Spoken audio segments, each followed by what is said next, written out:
So the areas that Roxanne would inject Radiesse are going to be your mid-face, nasal labial folds, your marionette lines. She does this amazing new technique here behind the mandible, which is going to pull back any jowling.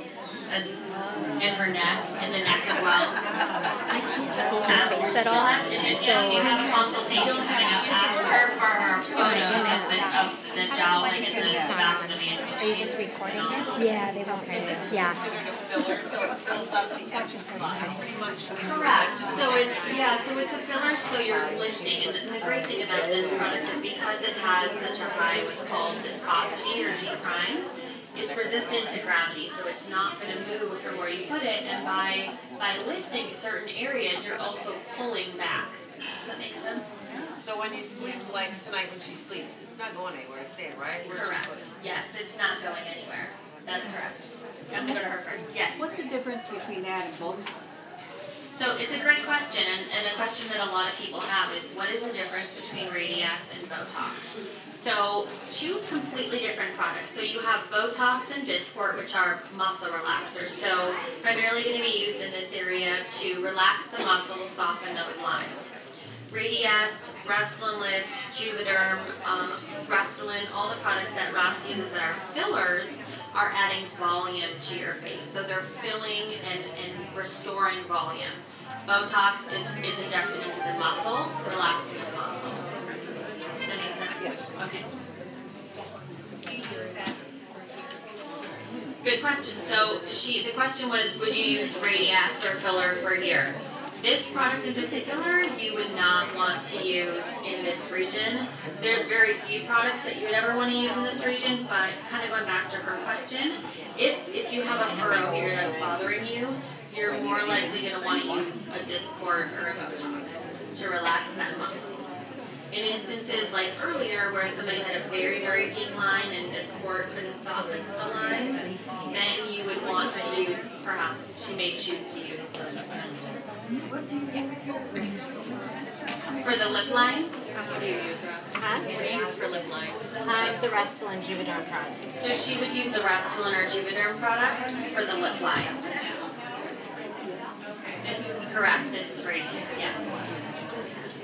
We may have enough where I can do the next one. Oh. Yeah. So, yeah, we'll have that. So we were talking, Rox was talking about that neck lift where she lifts up the neck. She may be able to demonstrate that for you all here. Does she need a volunteer? Yeah, so we're just gonna do, usually it's one syringe on each side, but we have a little bit left, so it'll be pretty subtle, but here's the color. So the older we get kind of these little bands here. Yeah. So when I'm injecting, what happens is, let me find the spot. There. Ah, that's fine. So it's just a little trick that you learn to inject right back in there, and my chokers will be longer now.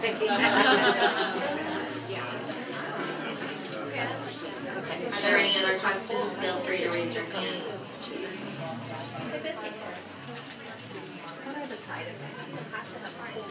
Great question. So she asked what the side effects are. So, with any filler, you have the chance of bruising, swelling,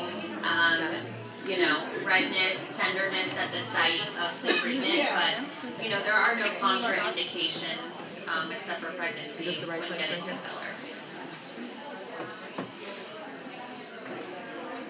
Well, I'm sure within 24 hours, the redness is swelling. Yeah, within 24 hours, the redness should be gone. Swelling can last anywhere up to 14 days. I think most people, usually within 72 hours, I would say it's gone. Yeah. It's not painful or anything. You'll definitely feel in the beginning as it's coming through the tissue for the first couple of days, but after that, I have a syringe being in my cheeks.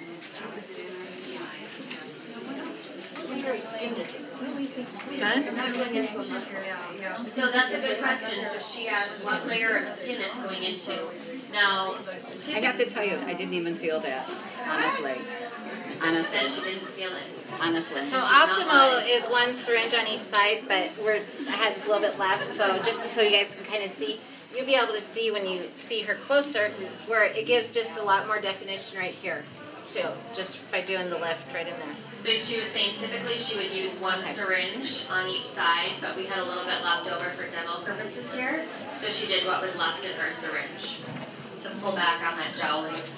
So to answer Janine's question, where is she injecting? So currently with this neck lift that she's doing and in the mid-face, she's actually down in the periosteum on the bone.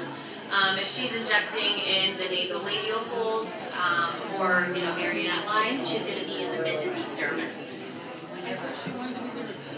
Yeah. When she pulled back, like she showed us what it would look like, can they do a stitch there rather than like a whole face thing? Well, that would be some sort of surgery, again, but this, for instances of just this demonstration, she's just showing it just to pull back on the jelly, the use of filler. Because Radiesse is such a thick filler, and it does lift, she's showing how a filler can be used in place of a surgery.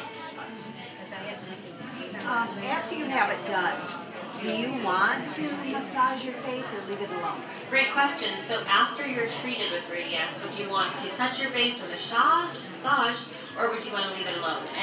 And the answer is you typically want to leave it alone. So look at this as an art.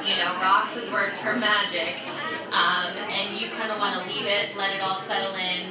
If you're washing your face at night, that's fine. You just want to be very gentle, rub outward, but you wouldn't want to go do any, go get a facial after. No.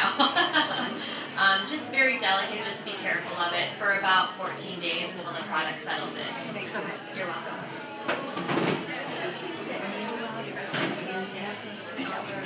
She's got a couple of things in there, so she can change the needle, but they don't just walk when she uses a syringe to make the juice.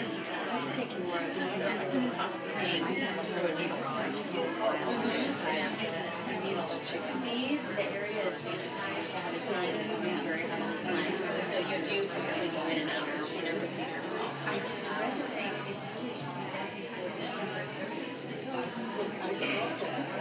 The body just absorbs it. Yeah, that's a great question. So she asked, what happens when it disappears? Where does it go? What happens to it? So Radiesse in particular, so it's initially suspended in a gel carrier, which gives you the instantaneous volume. And a gel carrier is metabolized by the body within about 3 to 4 months, so naturally metabolized. And then what's left behind is the calcium microspheres, which kind of act like a scaffold for your body to build new collagen around. So over time, you're left that the calcium microspheres will also dissipate and metabolize, and then you're just left with your body's own natural collagen.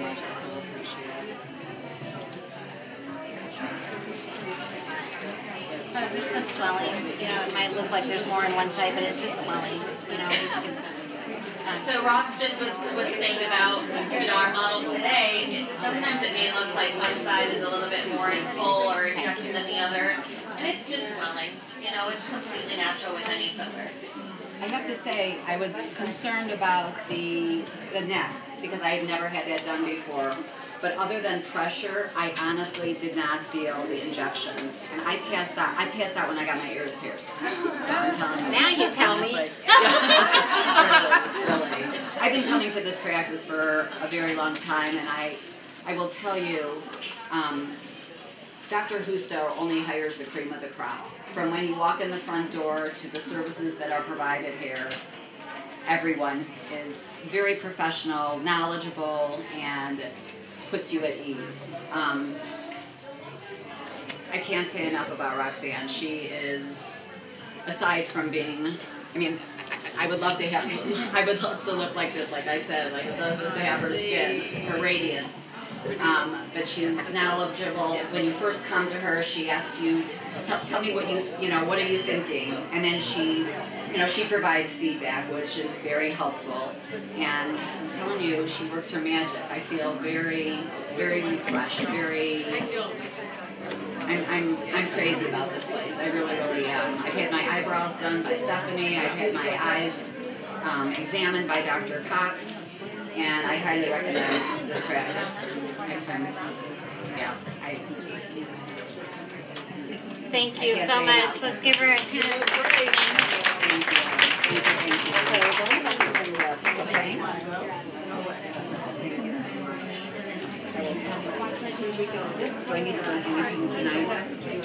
So in a minute.